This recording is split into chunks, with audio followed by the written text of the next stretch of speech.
Hi everyone, it's Laura from Hyperstamper. I have an idea for this video. I was getting a little bored doing the same old things over and over again, showing you my journals. And so I thought this time I would first show you all of the things that are going inside of the journal, and then we'll slip them in together. This is one of the journals that I had on my junk journal haul of the week. This one came out of a small town antique store, and it's called Red Pepper's Patience. And here's this hysterical part, I think, and I just figured this out today. So this character's name is Red Pepper, and that's his nickname. And he's actually a doctor. So he's actually Dr. Pepper. So I actually want to Google that to see if that's where the name Dr. Pepper came from. Anyways, I thought that was hilarious. It's actually Dr. Burns. But how great is this? And there's the original image from the book and the original pages. This one is from 1917. So let me show you what I am putting inside this journal. I've made this wonderful antique tag. There's this wonderful 1933 photograph of a house in St. Catharines called the Welland House. Here is a lovely postcard. This one is from the early 1900s. You can see the back there, quite old. Still got the price on it. Sorry, I will try to erase that before I send it out.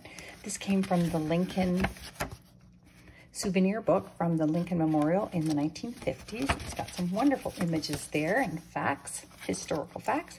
A 1950s bingo card, 1926 ledger page, and this is a page from the original book here.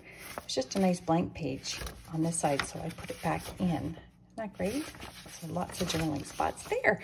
A little vintage card, one of Pearl's Shop's cards, and look at this lovely photograph from 1933 of these wonderful young ladies standing in front of this beautiful fountain, and it's still on its backing from its photo album. This is the watchman's dial face from the early 1900s, used for watch guards. Another tag I made, and a fantastic page out of this 1950s ladies magazine. Look at this with the roses on the sweater, knit patterns, and these extremely happy ladies here on the back. I think it's so fun to have that. And what else do we have here? Oh, just a little bit of a French page here, Poems en Prince. And we are going to turn that into a little journaling paper. And this is actually an examination from 1927. The questions are pretty wild. You'll have fun reading that. And another page from that fantastic 1915 book, the Girls' Own Annual. And the image here is beautiful. Look at these homes on the back. Aren't they lovely? And then just another blank antique book page here for more journaling spots. So let's tuck them in together because there's more antique paper on the inside. So let's go through here and see all the wonderful images and pages we have. And all of these little pockets and tuck spots I made also out of authentic antique and vintage ephemera because I don't like using the digitals or the fakes. They're lovely. I love them. I've bought them. They're just not the kind that I make. Mine are just a little different. So I tried to tell you the history of everything as I do these videos so that you can enjoy where they came from. I think it's really important to know where all of these bits of history are from. That is early 1900s. We've got this photograph here, again, 1933. And so there's two antique photographs in this book. How fun is that? Here's a lovely, it's just the back of a book, but I thought it was really pretty.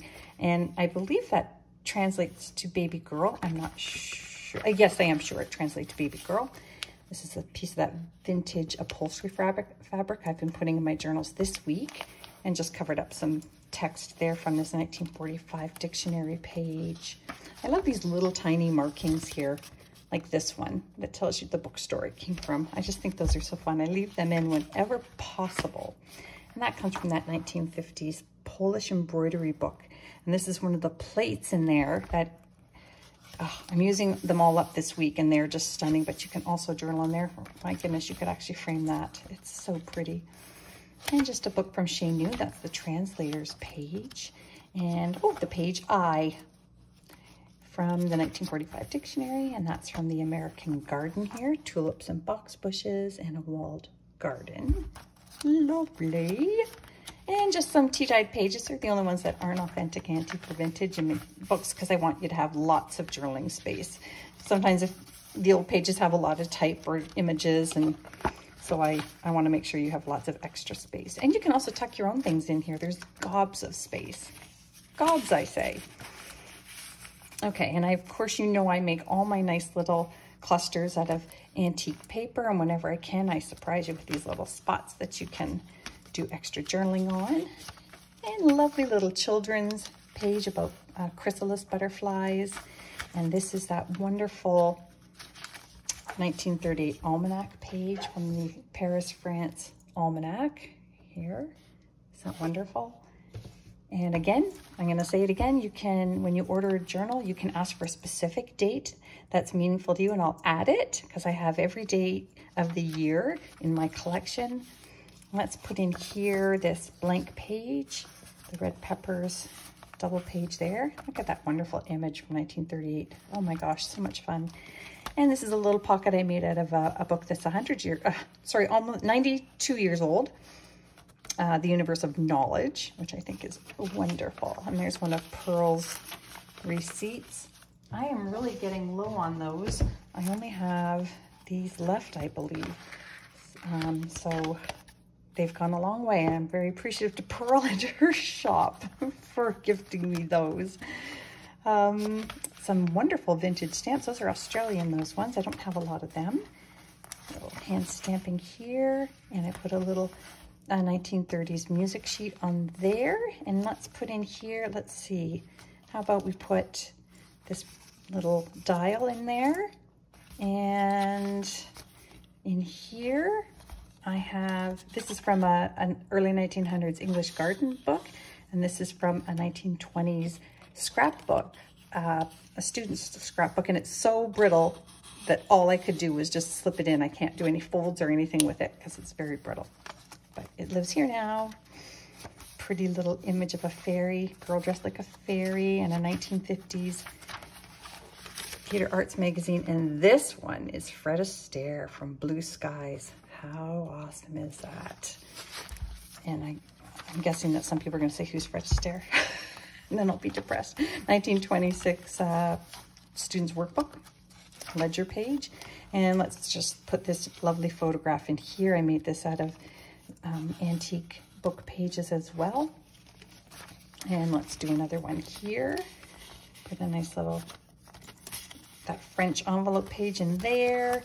Let's tuck this lovely ladies magazine page in here, and maybe even this examination test.